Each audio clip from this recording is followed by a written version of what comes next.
Cool, and on my Stream Deck, it's just a random assortment of different things with no real cohesion. I'm just going to tidy that up and try and make it so it flows a bit nicer.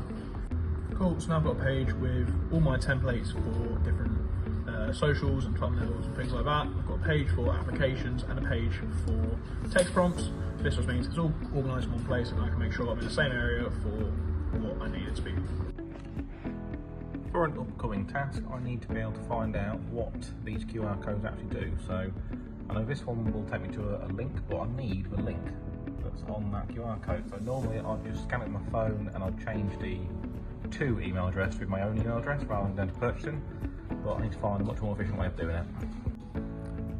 So I've found a better way of doing it now. So this website here called QR Code Raptor, it actually allows you to paste an image in, so rather than having to download this and save it and copy and paste it, whatever, I can print screen, I can just highlight the bit that I need, and then I go onto this screen and I can press Ctrl V, paste it in, and it immediately brings me what I need. So that is the exact thing that will happen when you scan the QR code. So from here, I've got the link that I need.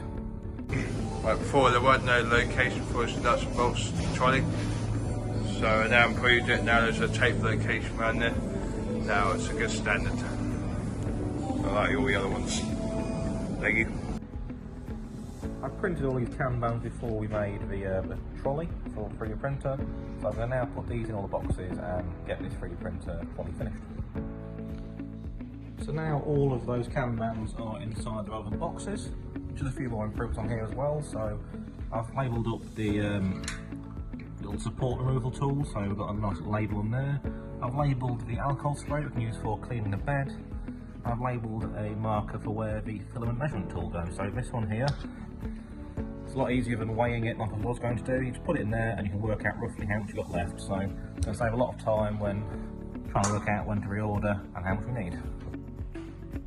To go along with the alcohol spray for cleaning the bed, we've also got a glasses wipe, but I need some way of keeping it there so it's not like wearing a little hat like it is right now.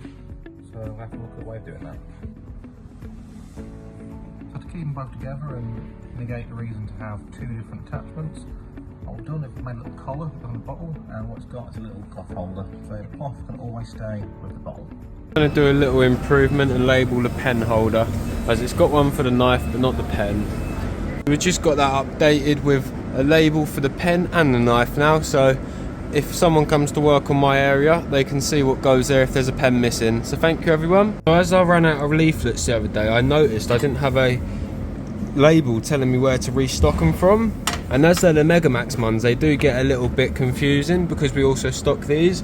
But these do have a label telling you where to restock from. But I'm just going to get this one the same, so everyone who works on it knows where they have to go to get some more if they run out. There we go, there's the finished version. Got some leaflets from I've just grabbed from upstairs to put on top of that. So there we go, that's back to how it should be. And that's just keeping the place premium and just leaving the answer where the questions may be asked. So thank you everyone. Just noticed my bin doesn't have a label, so let's get that fixed. That's better. As an add-on to the improvement I did the other day about the QR codes, I realised that the bookmark is actually in the drop down here, so what I've done instead is I've added it to my Stream Deck. So now I can click that and it will open it in Google Chrome. Something obviously used to be here, but the glue is still on the door, so let's get it back to how it should be. There we go, nice and clean.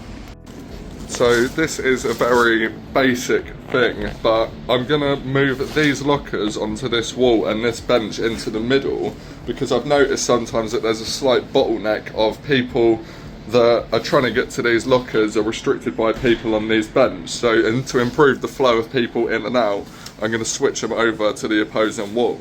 Let's see if it works out. And here's the improved version. I've moved the coat hooks onto the back wall, separated all of these lockers to make cleaning in between easier. The sweeping brush is now on this wall, along with the cleaning supplies over here.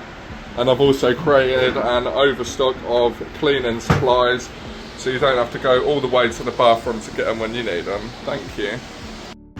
These are some more hooks in the powder coating area that are right around by the centre of the booth. The same with these ones, I'm just going to move them as well. Here's the after, I've put them here so they're out of the way but still close by. now pretty much the entire spray booth can be accessed and cleaned without moving anything really. Great job everyone, thank you very much.